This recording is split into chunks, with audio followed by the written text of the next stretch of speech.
আগের দিন Mickey mouse বানানোর পর মেয়েটার আনন্দ দেখে আমি আর নিজেকে সামলাতে পারলাম না আরও একটা কার্টুন ক্যারেক্টার আঁকার জন্য। তাই আজকে ভাবলাম এই সাইডটাতেও এঁকে ফেলা যাক। আমার এই আঁকা দেখার জন্য মিঠির রানীর বান্ধবীরাও প্রত্যেক দিন চলে আসে, আন্টি আজকে কি বানিয়েছো? তাই আজকে ওই বাচ্চাগুলোরই দাবি ছিল আজকে একটা ডোরেমন বানাতে হবে। তাই সেই মতো বসে পড়েছি রং তুলি নিয়ে, দেখাই যাক কতটা করতে পারি। আর এটা করতে করতে একটা কথা ভাবছিলাম, এই কদিনের চ্যানেলে আমার তো মাত্র 10-11 জন সাবস্ক্রাইবার। আমি কিন্তু এখনো বুঝতে পারি না আমার কাজগুলো বাকি সবার কেমন লাগে, কিন্তু এই যে বাড়ির কাছের বাচ্চাগুলোর আমার কাজ এত পছন্দ, ওরা আমার এতটাই প্রশংসা করতে থাকে, মাঝে মাঝে মনে হয় আমি এতটাও যোগ্য নই।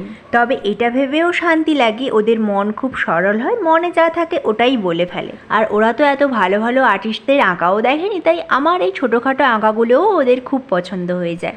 আর আজকের কাজটাও আমার মিঠি রানীর আর ওদের সবার খুব পছন্দ হয়েছে। আর কথায় কথায় আজকের সত্যি কাজটা কেমন হলো তোমরাও কিন্তু জানিও, এতে আমি কাজ করার অনেকটা উৎসাহ পেয়ে যাই।